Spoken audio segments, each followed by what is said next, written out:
Vamos abrir nossas Bíblias novamente, Mateus capítulo 18.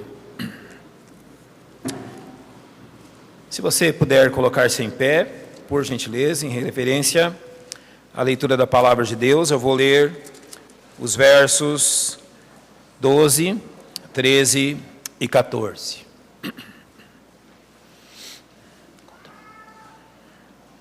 Mateus capítulo 18, versos 12, 13 e 14. Que vos parece? Se algum homem tiver 100 ovelhas e uma delas se desgarrar, não irá pelos montes deixando as 99 em busca da que se desgarrou? E se porventura achá-la, em verdade vos digo, que maior prazer tem por aquela do que pelas 99 que não se desgarraram. Assim também não é vontade de vosso Pai, que está nos céus, que um destes pequeninos se perca. Senhor nosso Deus, nós te louvamos pela oportunidade de estudarmos a Tua Palavra. Confiamos na ação do Teu Espírito Santo a nos conduzir dentro da Tua verdade. Pedimos que o Senhor nos abençoe, para que, ó Deus, este valor imenso, inigualável, que o Senhor dá à alma humana, também seja o valor que nós reconheçamos. Para que a nossa mente e o nosso coração sejam despertos pelo Teu Espírito Santo, se assim é necessário, sobre o imenso valor que cada alma possui. E assim nós rogamos as Tuas bênçãos, pois oramos em nome de Jesus, o nosso Salvador. Amém. Podem se assentar.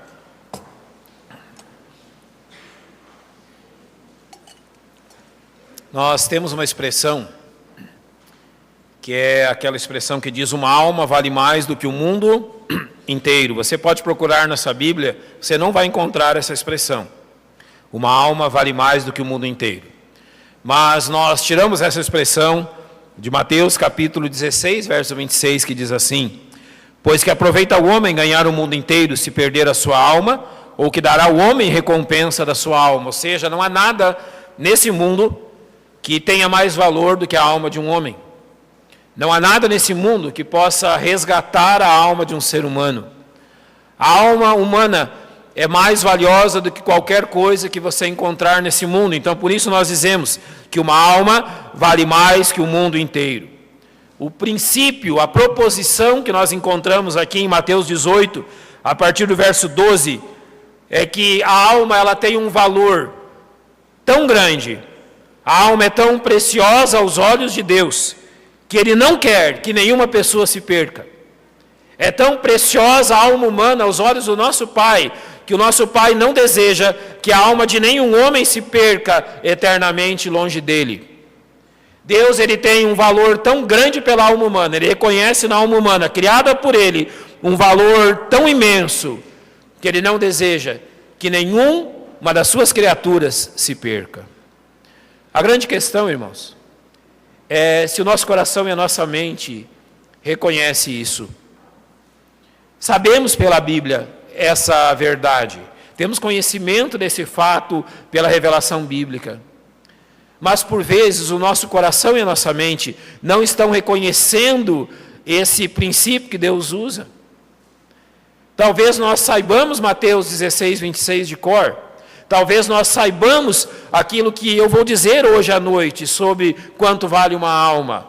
Talvez você já tenha essa informação, já tenha lido na Bíblia este verso e outros versos. Mas enquanto a nossa mente e o nosso coração não concordarem sobre isso, sobre o valor que tem a alma humana, possivelmente nós não vamos nos interessar pela salvação delas. A visão que temos de missões, a visão que temos do sustento dos missionários, a visão que temos da importância da igreja está intimamente ligada à visão que temos sobre o valor de uma alma. Ou seja, o reconhecimento do nosso coração sobre esse princípio divino, que o valor de uma alma é algo incomparável, vai nortear o nosso pensamento sobre evangelismo, sobre missões, sobre o sustento de missionários. Então nós devemos reconhecer isso. E eu quero trazer aos irmãos 4 visões desse princípio, 4 olhares sobre isso, para nós entendermos qual desses olhares, então, é aquele que eu tenho que ter é o olhar de acordo com aquele que o meu Pai tem, expresso aqui em Mateus 18. A primeira questão, quanto vale uma alma? Eu quero responder na avaliação do próprio ser humano. Olha que fato que chega realmente a ser assombroso, mas ao mesmo tempo nos chama a atenção e nos faz despertar. Aqueles que menos valorizam o valor de uma alma são exatamente aqueles que a possuem. O próprio ser humano é aquele que mais desvaloriza o valor da sua alma. Aquele que menos presta atenção em quanto vale a sua alma. O próprio ser humano que necessita de salvação, que necessita de Jesus Cristo, que precisa da redenção conquistada na cruz, é este mesmo, aquele que dá menor valor à alma eterna que Deus lhe deu. E observe 3 coisas sobre isso. Esse ser humano, ele não se preocupa em ser indesculpável diante de Deus. Em Romanos capítulo 1, o Senhor fala a seguinte questão: porque do céu se manifesta a ira de Deus sobre toda a impiedade e injustiça dos homens que detêm a verdade e a injustiça. Primeiramente, os homens, possuidores dessa alma que Deus deu, não se preocupam da sua vida em injustiça, não se preocupam com a sua própria impiedade, não estão preocupados com aquilo que Deus diz da própria vida deles. Eles não estão preocupados pela forma que Deus está olhando para eles. O texto continua dizendo: porquanto que de Deus se manifesta, porquanto Deus lhe manifestou, porque as suas coisas invisíveis, desde a criação do mundo, tanto o seu eterno poder, como a sua divindade, se entendem e claramente se veem pelas coisas que são criadas, para que eles fiquem inexcusáveis, ou seja, indesculpáveis. Aqui a Bíblia está dizendo que Deus deu a criação. Você pode ler o Salmo 19, e ali diz que os céus manifestam a glória de Deus, o firmamento anuncia a obra de suas mãos. Tudo isso belo, incrível, portentoso, poderoso, maravilhoso que Deus criou, é um testemunho para cada ser humano sobre a presença de Deus na nossa vida. Toda a criação é um testemunho que o ser humano não pode negar sobre o fato que Deus está preocupado com ele. E além da criação, o que o texto está dizendo é que Deus colocou em nós uma consciência. Todo ser humano possui consciência. E através dessa consciência, Deus tem falado ao ser humano sobre a sua impiedade. A consciência tanto pode acusar quanto defender. Mas Deus se manifesta não ao lado, não fora do ser humano, mas dentro dele, na sua consciência, dizendo a ele que ele possui uma alma, que essa alma é eterna e valiosa. Mas mesmo assim, o homem indesculpavelmente não se importa com isso. Em segundo lugar, o homem também não lamenta por desprezar a graça de Deus. Eu já passei por essa experiência diversas vezes, eu creio que os irmãos também, de testemunhar e de pregar o Evangelho para uma pessoa. Já aconteceu de eu ter a oportunidade de pregar o Evangelho para um casal, e um deles tomar uma decisão ao lado de Cristo e o outro não. Eu estava lembrando de algumas pessoas, uma família que eu preguei o Evangelho há alguns anos, mais de 10 anos, que o homem, o marido tomou uma decisão, mas até hoje a esposa mantém-se dura para o Evangelho, o seu coração não aceita a graça de Deus. Eu sei que vocês podem ter contemplado isso também na sua vida, muitas e muitas vezes. Mas sobre isso a palavra de Deus tem a nos dizer o seguinte: porquanto, tendo conhecido a Deus, não o glorificaram como Deus, nem lhe deram graças. Antes, em seus discursos desvaneceram, e o coração insensato se obscureceu. Dizendo-se sábios, tornaram-se loucos. E em Romanos 2,4, Paulo diz que eles desprezam as tuas riquezas da sua benignidade, paciência e longanimidade, ignorando a benignidade de Deus que te leva ao arrependimento. Sabe, o ser humano dá tão pouco valor à sua alma, que ele não consegue reconhecer o valor e o grande trabalho e esforço que Deus faz para que essas pessoas ouçam o Evangelho. Quantas vezes Deus tem enviado missionários às nações mais longínquas desse mundo, ou mesmo às tribos ainda não evangelizadas do nosso país. Deus faz isso com amor, Deus faz isso ao custo da vida dos seus filhos, para que as pessoas ouçam o Evangelho. Mas a grande maioria delas despreza o amor e o esforço de Deus em prol da alma delas. São as que menos valorizam a sua própria alma. São as que menos valorizam a verdade que Deus quer salvar-lhes. E em terceiro lugar, esse ser humano que não valoriza a sua alma, ele não se aflige por acrescentar ira contra si mesmo, porque Paulo continua no mesmo texto dizendo: mas segundo a tua dureza e teu coração impenitente, entesoura ira para ti no dia da ira e da manifestação do juízo de Deus. O ser humano, não reconhecendo o valor da sua alma, ele está acrescentando ira contra Deus. Ele está acrescentando, melhor, a ira de Deus contra ele, não se arrependendo e não compreendendo o que Deus está fazendo em favor dele. Aqui o texto diz que ele está entesourando, ele está enriquecendo em ira, ele está acrescentando, amontoando a ira de Deus contra si próprio, porque não quer reconhecer o grande valor que Deus dá à alma dele e à salvação dele. Infelizmente, mesmo diante das grandes provas do amor de Deus, o ser humano é aquele que menos valoriza o preço da sua alma. Você já leu em algum lugar, e eu soube, que em determinado país eles escreveram isso em um ônibus, para que esse ônibus rodasse pela cidade e as pessoas lessem.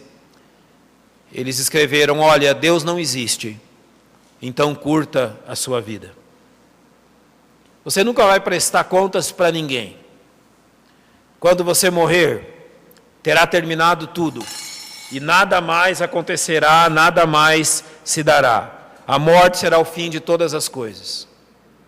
Enquanto Deus está dizendo que nada disso é verdade, enquanto Deus está dizendo que nós somos responsáveis, cada um por si próprio, o ser humano tem ignorado isso.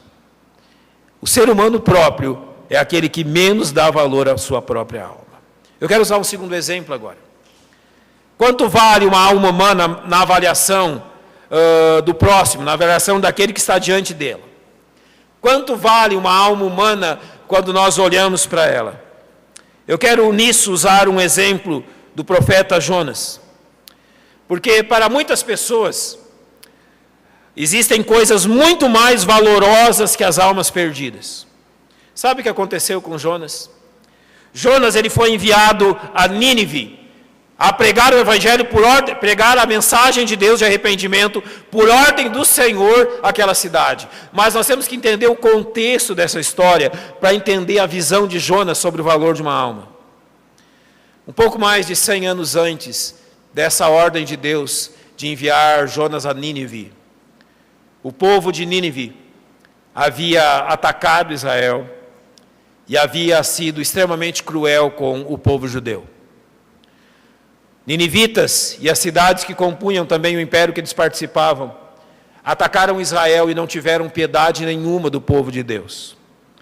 Um pouco mais de um século antes disso, eles realizaram uma grande mortandade na terra de Israel, mataram grande parte do povo de forma extremamente cruel, não pouparam mulheres e crianças, não pouparam as cidades, as lavouras, e mesmo depois que eles se foram, ainda grande parte do povo morreu de fome.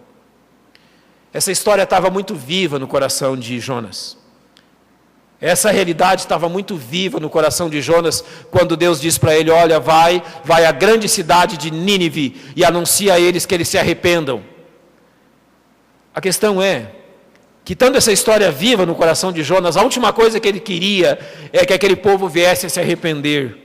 Na realidade, no coração de Jonas reinava um desejo de que aquele povo morresse, se perdesse eternamente, e que recebesse o castigo por aquilo que eles haviam feito para o povo judeu.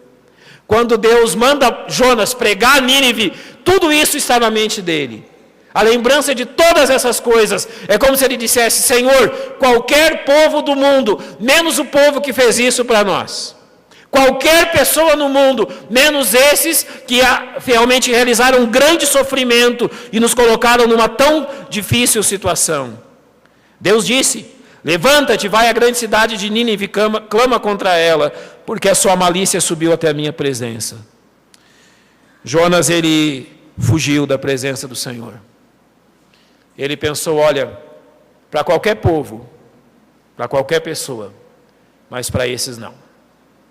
Esses não merecem. O valor da alma deles é nenhum. E Jonas decide fugir.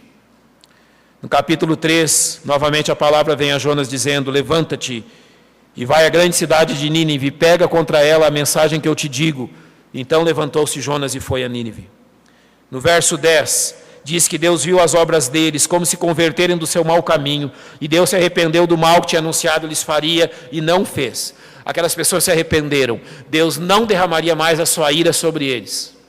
Deus não mais os castigaria por causa do pecado deles. Mas observa agora, no capítulo 4, verso 1, qual foi a reação do homem de Deus. Mas isso desagradou extremamente Jonas, e ele ficou irado. Jonas ficou irado pela graça de Deus para com aquele povo.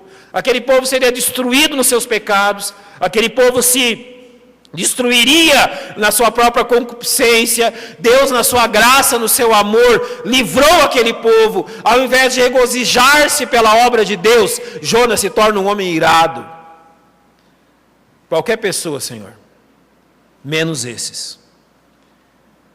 Nos versos 4 a 9, a descrição da indignação de Jonas vai até o ponto de Jonas desejar morte, porque Deus havia mudado a sorte daquele povo.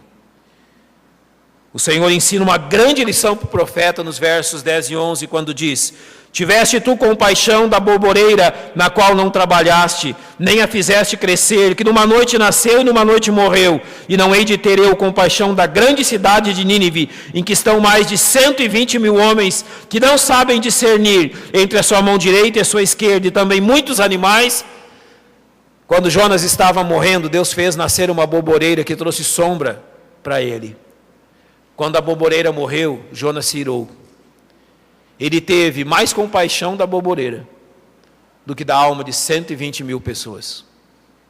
Sabe que isso nos ensina que muitas vezes nós nos preocupamos com tantas coisas, mas arranjamos muitas desculpas para não reconhecer o valor da alma daquela pessoa que está tão perto de nós. Isso pode ser aquele vizinho que te incomoda, aquele patrão que te trata mal, aquele parente que te distrata, aquele familiar que não quer te ver, não reconhece você. Talvez sejam pessoas que já tenham te humilhado tantas vezes na vida, talvez sejam pessoas que te machucaram de muitas formas, talvez sejam pessoas que até mesmo tentaram tirar a tua vida. Mas Deus está dizendo, olha, não importa tudo que eles fizeram, o amor de Deus é muito maior do que o pecado do ser humano. O valor de uma alma compreende isso, que o amor e a graça de Deus é muito maior do que qualquer pecado que o ser humano possa cometer. Jamais sejamos como Jonas, irmãos. Na sua ira, na sua amargura, ele não contemplou o grande valor da alma daquelas 120.000 pessoas.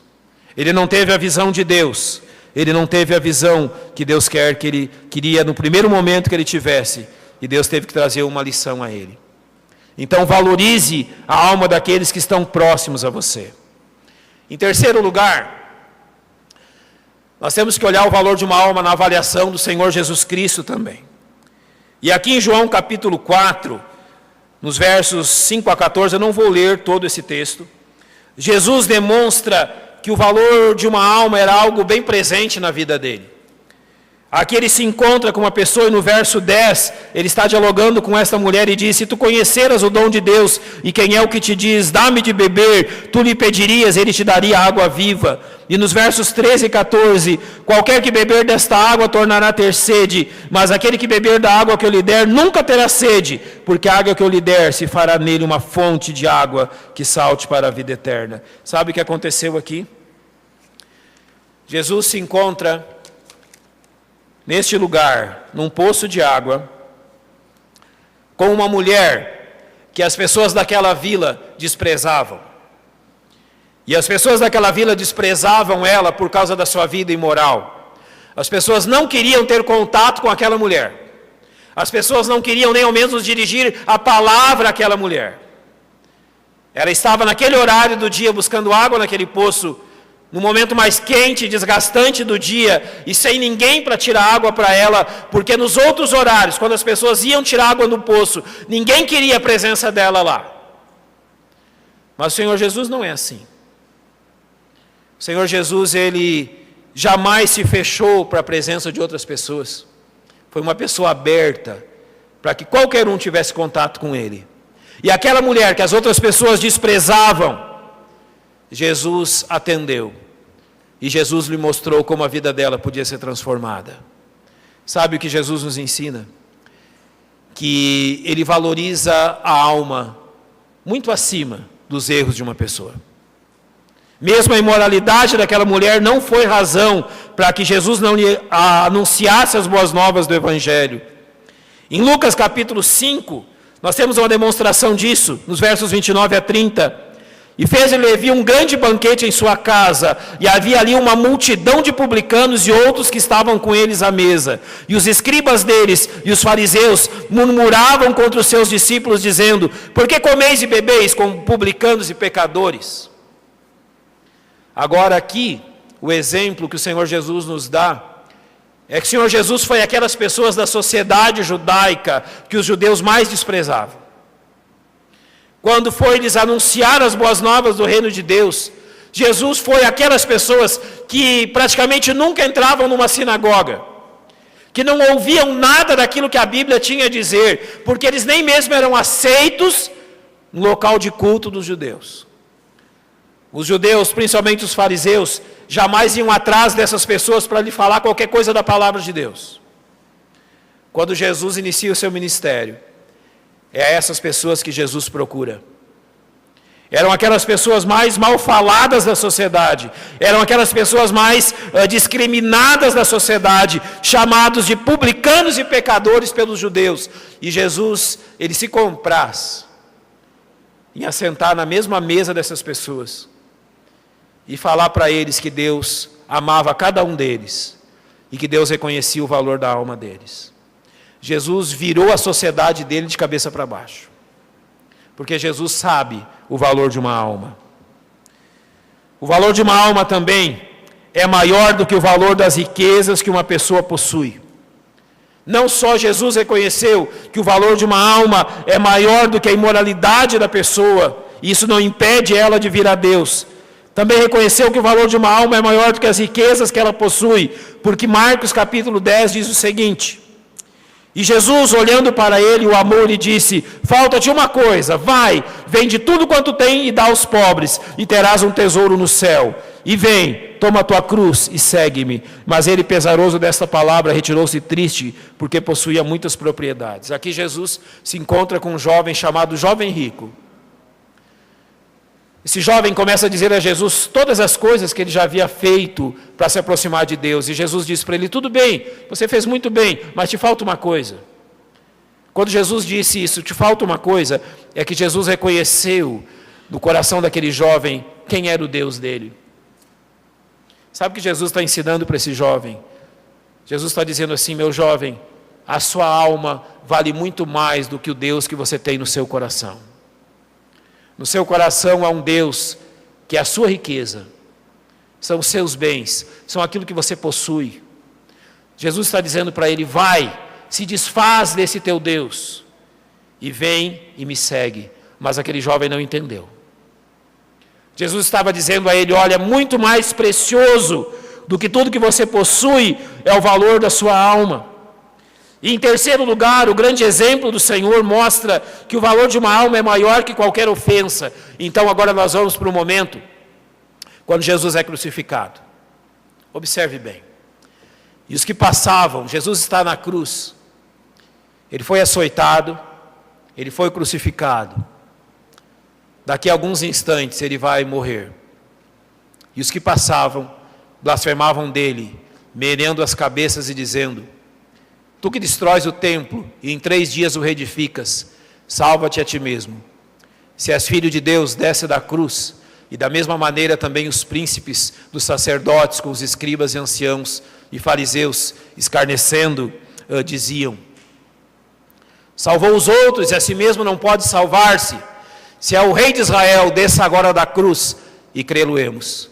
E o mesmo lhe lançaram em rosto os salteadores que com ele estavam crucificados. Sabe o que acontece aqui? Todo esse povo que jamais teve coragem de olhar nos olhos de Jesus, de dirigir a sua palavra a Jesus. Todo esse povo que jamais teve coragem de debater com Jesus coisa alguma. Todo esse povo que jamais teve coragem de realmente ouvir a mensagem do Mestre, de ser transpassado pela sua verdade, agora que ele está crucificado, criaram coragem, estão diante dele, zombando dele. Jesus passou 3 anos e meio pregando para essas pessoas. Sabe, talvez, e muito possivelmente, as pessoas que agora estão zombando, comeram do pão e do peixe multiplicados por Cristo.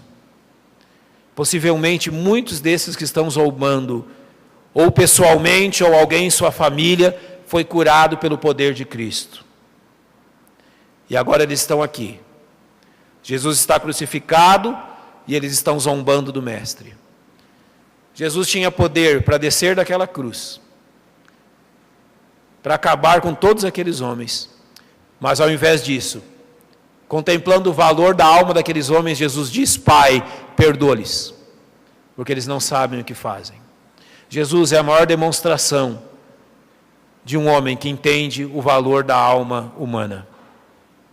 Ele tinha poder para fazer qualquer coisa, mas ao invés desse olhar exterior, de julgar a aparência, de julgar a atitude daquelas pessoas, Jesus olhou para dentro delas, para a eternidade delas, e pediu que Deus as perdoasse. Se há algo que nós temos que ter, irmãos, é a atitude de Jesus. Nós temos que olhar como o Senhor Jesus está olhando para as pessoas. Eu que, bem no início do Instituto Bíblico Maranata, em Marilândia do Sul, no Paraná, meu pastor era aluno na década de 60 lá, e os alunos, também no meu tempo, nós fazíamos isso, nós saímos pelas fazendas que rodeavam a escola, numa zona rural, para pregar o Evangelho para as pessoas. E os alunos mais antigos contavam que num determinado dia, enquanto pregavam o Evangelho numa fazenda, um homem muito brabo tirou o seu facão e correu atrás dos alunos. Colocou para correr. Para surpresa deles, alguns poucos anos depois, aquele homem do facão conheceu a Cristo e se tornou aluno da escola também. E até onde eu saiba, por praticamente 3 décadas, ele tem ganhado almas no estado do Amazonas. Eles podiam dizer: olha, esse homem não merece nada. Esse homem não merece ouvir o Evangelho. Pelo contrário, eles pensaram o contrário. Olha, por mais que ele faça isso, nós estamos olhando pelo prisma do amor de Deus, para que ele ouça do Evangelho. Tenha a visão de Jesus. E para nós terminarmos, aprenda o valor de uma alma na avaliação de Deus. E Deus nos diz algumas coisas sobre o valor de uma alma que eu quero dizer-lhes neste momento. Primeiramente, Deus diz que o valor de uma alma é demonstrado no fato que Ele, Deus, não tem prazer em condená-las. O valor da alma de um homem é tão grande que Deus não tem prazer nenhum em condenar uma alma ao inferno. Em Ezequiel 18, o Senhor diz: desejarei a eu de qualquer maneira a morte do ímpio, diz o Senhor Deus. Não desejo antes que se converta dos seus caminhos e viva. Deus não tem prazer na condenação do ser humano. E Pedro assim disse no capítulo 2, verso 9, que o Senhor não retarda a sua promessa, ainda que alguns a tenham por tardia, mas é longânimo para conosco, não querendo que alguns se percam, mas sim que todos venham a arrepender-se. Não é da vontade de Deus que nenhum homem se perca. Não é da vontade de Deus que nenhum homem seja lançado no inferno. Deus deseja a salvação de todos os homens. Por quê? Porque Deus ama todos os homens. E Deus entende o valor da alma de todo homem. Em segundo lugar, é tão alto o valor de uma alma que não havia neste mundo algo suficiente para pagar por ela. Deus entende, Deus sabe que o valor da alma de um homem é tão grande que não se encontrou nada nesse mundo suficiente para a redenção do ser humano.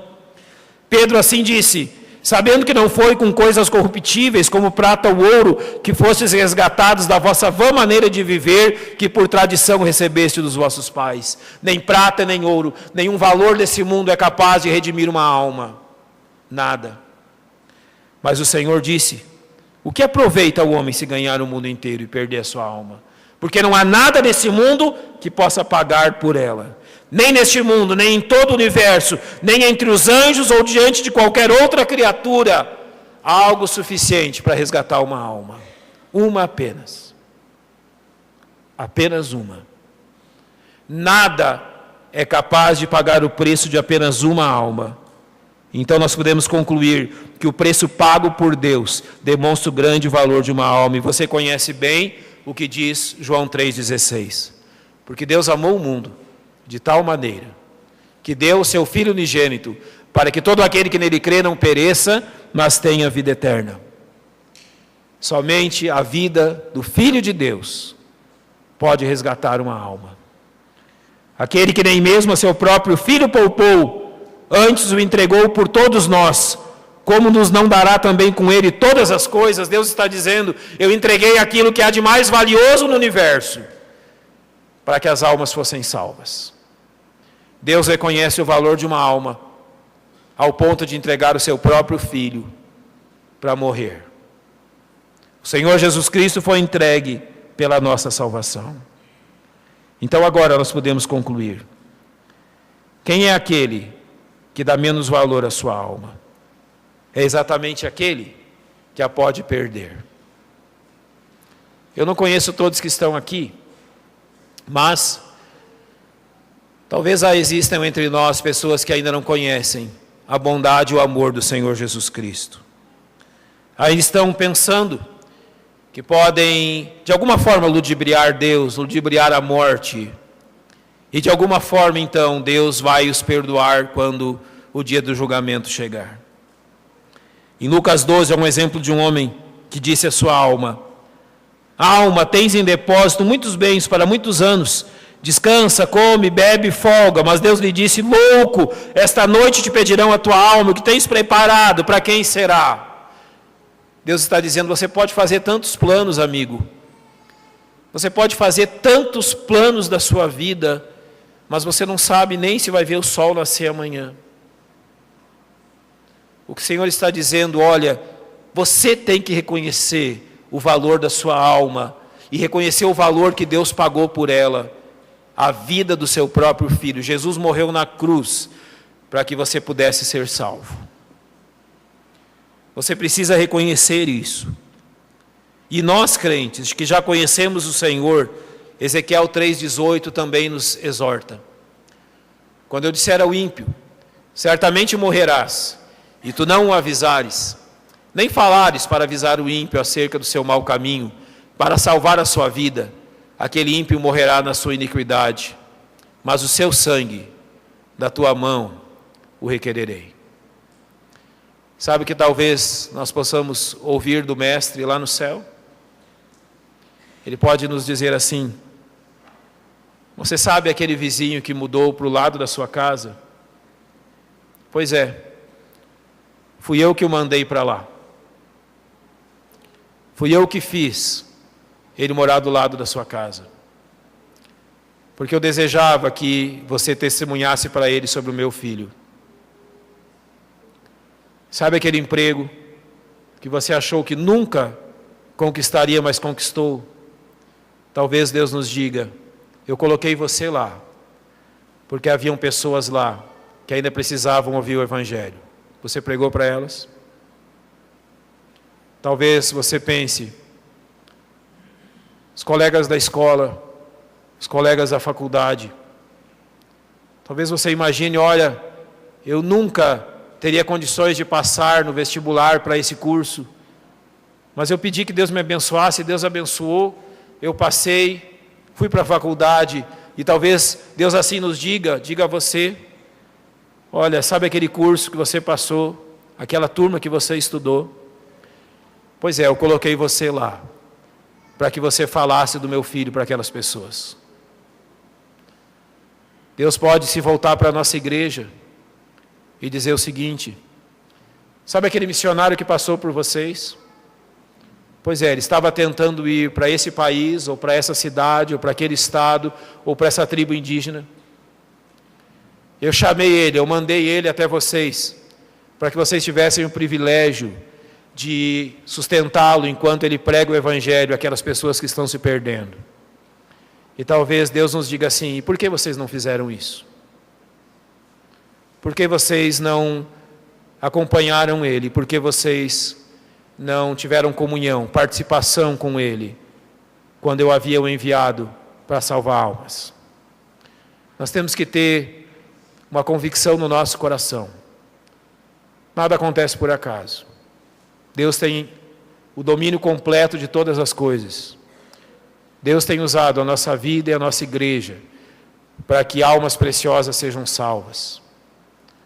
Então, nesse mês de missões, nós não estamos brincando de fazer missões. Tudo que está acontecendo aqui esse mês não é porque nós não temos nada para fazer. Nós temos tanta coisa para fazer, que essas coisas que estão acontecendo nós fazemos, vamos dizer assim, na hora extra. Na hora extra. Porque entendemos o valor disso, o valor de uma alma. Ninguém aqui está brincando de ser missionário ou brincando com a vida desses missionários que estão no campo. Nós entendemos que foi o nosso Deus, o nosso Senhor, que mandou eles lá.